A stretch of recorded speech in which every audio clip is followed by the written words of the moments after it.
प्रतिदिन देव स्थानों पर जाया करते थे और ब्राह्मणों को इतना अन्न वस्त्र दान दिया करते थे कि ब्राह्मण भी संतुष्ट हो जाया करते थे। उनकी पत्नी जो है कमल के समान मुख वाली, बहुत ही सुंदर और सुशील पत्नी को पाकर के वह अपने जीवन को आनंदमय जी रहा था, परंतु उसको कोई संतान नहीं थी, इसलिए वह भगवान से सत्यनारायण का नियमित रूप से पूजन करता था। परमात्मा की कृपा से उसे पुत्र की प्राप्ति हुई। इसे उनका धन्यवाद अदा करने के लिए एक दिन वह भद्रसिंह नदी के तट पर पूजा करने के लिए तैयार हुए। उसी समय एक साधु नामक वैश्य से बहुत सा धन कमा करके अपने राज्य को वापस जा रहा था, परंतु राजा रानी को पूजन करता हुआ देख करके मैत्रिक संबंध होने के कारण उनसे मिलना चाहा। जब राजा के पास पहुंचे तो राजा को देखा वह बहुत ही भक्ति युक्त होकर के किसी का पूजन कर रहे हैं। पूजन होने के बाद चरण साध लेने के बाद साधु बनिया कहते हैं कि हे राजन, आप इतना भक्ति युक्त होकर के किसका पूजन कर रहे हैं? उस समय राजा कहते हैं कि हे साधु बनिया, आप तो जानते हो मेरे पास धन संपत्ति ऐश्वर्य सब कुछ है, परंतु एक पुत्र नहीं था, इसलिए मैं पुत्र प्राप्ति के लिए भगवान से सत्यनारायण का पूजन करता हूँ। परमात्मा की कृपा से मुझे पुत्र की प्राप्ति हुई है, इसलिए हर मास नियमित रूप से भगवान से सत्यनारायण का पूजन व्रत करता हूँ। इस प्रकार के वचन को सुन करके साधु बनिया कहते हैं कि हे प्रभु, हे राजन, आप तो जानते हो मेरे भी पास धन संपत्ति ऐश्वर्य की कोई कमी नहीं है, परंतु एक पुत्र नहीं है और पुत्र के बिना धन संपत्ति का कोई मतलब नहीं है, यह सब व्यर्थ है। इसलिए मैं भी भगवान से सत्यनारायण का पूजन करना चाहता हूँ। इसका सारा विधि विधान कहो। भगवान से सत्यनारायण के व्रत के विषय में सारा विधि विधान जानने के बाद चरण प्रसाद लेकर के अपने घर पर आकर के अपनी स्त्री से कहते हैं कि हे प्रिय, अपनी स्त्री लीलावती से कहते हैं कि हे प्रिय, मैंने आज उल्फकमुख राजा से एक ऐसे व्रत के विषय में सुनकर के आया हूँ जिस व्रत को करने से व्यक्ति को सौभाग्य की प्राप्ति होती, संतान की प्राप्ति होती, ऐश्वर्य की प्राप्ति होती है, अनेक फलों की प्राप्ति होती है। मैं भी भगवान से सत्यनारायण का व्रत और पूजन करूंगा जब मुझे संतान की प्राप्ति होगी। उस समय उसकी पत्नी कहती है कि हे स्वामी, आपको तो भगवान से सत्यनारायण का पूजन कर लेना चाहिए।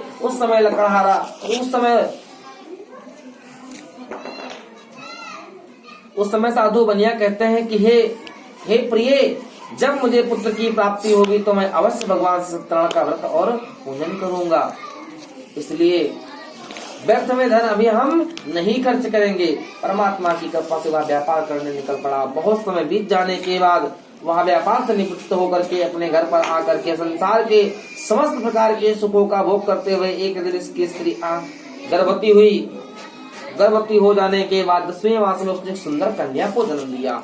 वह कन्या जो शुक्ल पक्ष के चंद्रमा की तरह बढ़ने लगी, कला में बढ़ने के कारण उसका नाम कलावती रखा गया। ऐसी पुत्री जो अत्यंत सुंदर व तेजवान धनवान, ऐसी पुत्री को पाकर के वह बहुत प्रसन्नचित्त रहने लगा। बहुत धूमधाम के साथ अपनी पुत्री का 12वीं छठी की, परंतु दुर्भाग्यवश भगवान से सत्यनारायण का व्रत पूजन नहीं किया।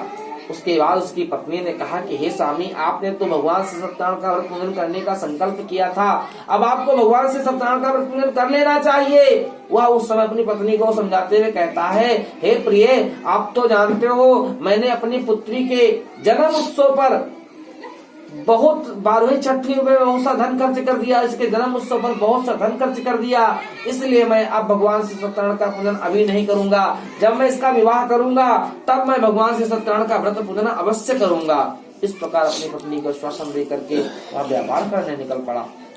बहुत समय बीत जाने के बाद व्यापार से निवृत्त होकर के जब अपने घर वापस आया तो एक दिन अपनी पुत्री को सखियों के साथ उपवन में घूमता हुआ देख करके, क्रीडन करता हुआ देख करके मन में सोचने लगा, मेरी पुत्री तो विवाह के योग्य हो गई है, इसलिए इसके लिए सुंदर वर को ढूंढ करके लाया जाए। वह अपने दूतों को आदेशित करता है कि हे दूत जनों, मेरी पुत्री के योग्य एक सुंदर वर को ढूंढ करके लाओ, जिसके साथ मैं अपनी पुत्री का विवाह करना चाहता हूँ। इस प्रकार का आदेश सुनकर के दूत जन जो है दूर दूर के नगर में जा पहुंचे। एक दूत जो था वह कंचनपुर नगर में जा पहुंचा। वहां पर जाकर के उसने कुमारी पुत्र को देखा जो अत्यंत सुंदर व धनवान, कुलवान, विवेकवान, ऐश्वर्यवान, चतुरवान, ऐसे पुत्र को देख करके बहुत ही प्रसन्नचित्त होकर के मन में सोचने लगा, काश मेरे साधु बनिया की पुत्री का विवाह इनके साथ हो जाए तो बहुत ही खुशी की बात होगी। इस प्रकार का वह मन में विचार करता हुआ साधु बनिया के पास आकर के कहता है कि हे सेठ जी, आपकी पुत्री के योग्य मैंने एक बहुत सुंदर वर को देखा है जो कि कैथलपुर में रहता है। उसके विषय में इतनी सारी बातें जब कही उस समय साधु बनिया कहते हैं कि हे दूत, मैं उस बच्चे से मिलना चाहता हूँ। जब वह उस बच्चे से मिला तो देखा जितना भी गुप्तचरों ने उस बच्चे के विषय में प्रशंसा की थी वह सच थी। यह देख करके साधु बनिया बहुत ही प्रसन्नचित्त होकर के अपनी पुत्री का विवाह बहुत धूमधाम के साथ उसके साथ कर दिया। विवाह में बहुत सा धन खर्च किया, दहेज में बहुत सा धन दिया, परंतु उस समय भी वह दुर्भाग्यवश भगवान से सत्यनारायण का व्रत पूजन करना भूल गया। इस पूजन के न करने के कारण उसे भविष्य में बहुत ही दुख प्राप्त होगा। एक दिन वह अपने दामाद के साथ व्यापार करने निकल पड़ा। व्यापार करते करते वह राजा चंद्रकेत के राज्य में जा पहुंचा। वहां पर जाकर के वह व्यापार करने लगा।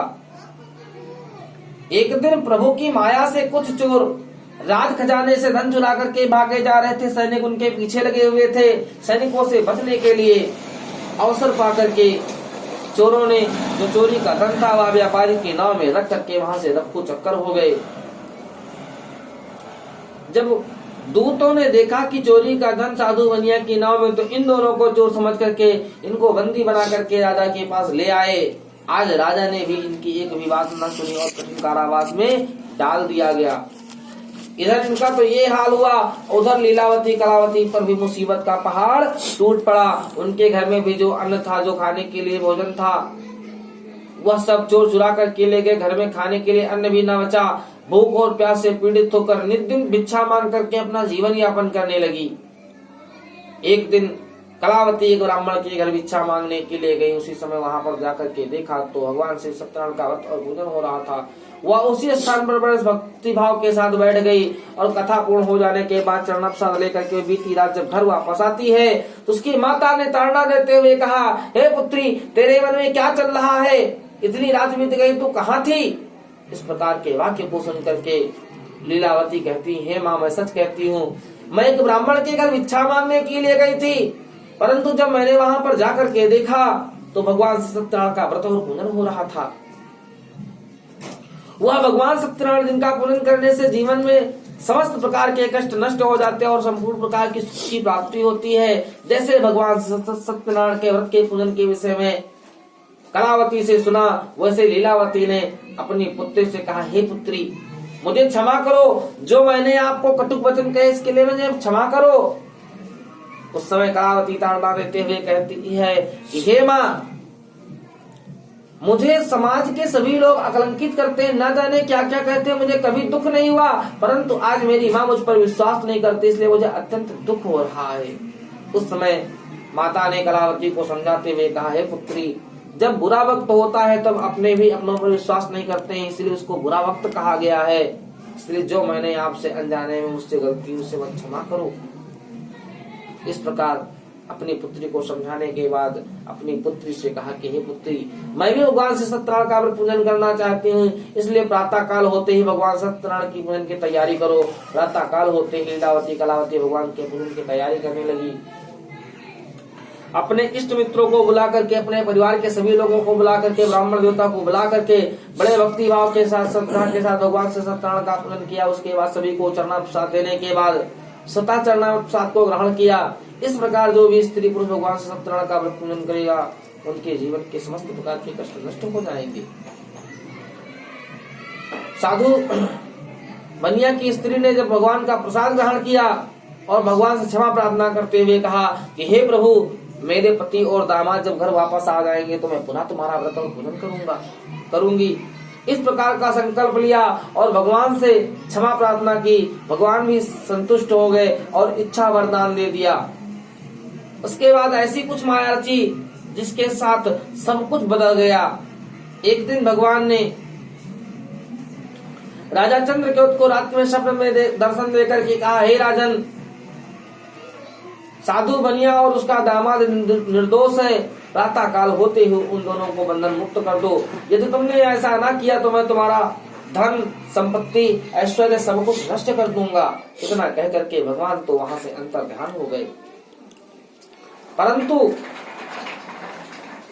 राजा चंद्रकेतु को नींद न आई और प्रातःकाल होते ही वह राज दरबार में जाकर के अपने मंत्री जनों से, अपने धर्माचार्य, कुलाचार्य, आचार्य, वेदाचार्यों से जब इस व्रत के विषय में कहा तो सभी लोगों ने एक स्वर में कहा, हे महाराज, यह स्वप्न तो सत्य प्रतीत होता है, स्वप्न के कथन अनुसार दोनों को बंधन मुक्त कर दिया जाए।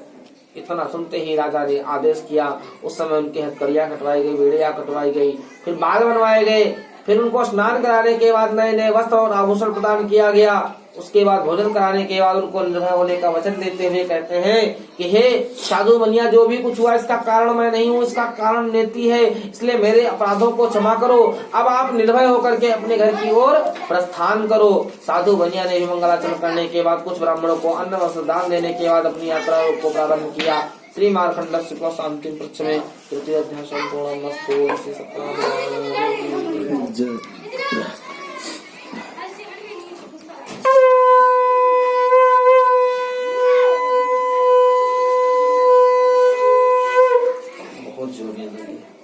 मतलब नींद से जो है कुश्ती लड़ रहे हैं। श्री सूत जी महाराज कहते हैं, मैं और भी कथा कहता हूँ, सुनो। भैया अगरबत्ती लगा दे। अगरबत्ती न जले तब नहीं थी। पूजा में बांस नहीं जलाना चाहिए। बांस जो है हमारे यहाँ डोम माना गया है, यह अशुभ होता है। बांस धूप बत्ती चाहिए, धूप बत्ती दरबार में चलाना चाहिए। खुशबू के लिए बाहर लगा दो, मंदिर में लगाओ, बाहर लगा दो। ऐसे क्यों लगाना हो? और यहाँ मत लगाओ। यहाँ नहीं था तो हमने लगा दिया था। बात ये होती है ना, किसी के यहाँ पूजा में बैठो, फिर उसको दौड़ाओ, पता घर के दो लोग अब वो कुछ लेने चले गए और इधर कुत्ता आ गया तो आप उठ भी नहीं सकते हैं भाई। अब या तो कुल बहुत अच्छी फैमिली हो कि बहुत सारे लोग हैं, सब लोगों ने एक काम देख लिया, पर जब घर में जो भी सामान होता है उसी से पूजा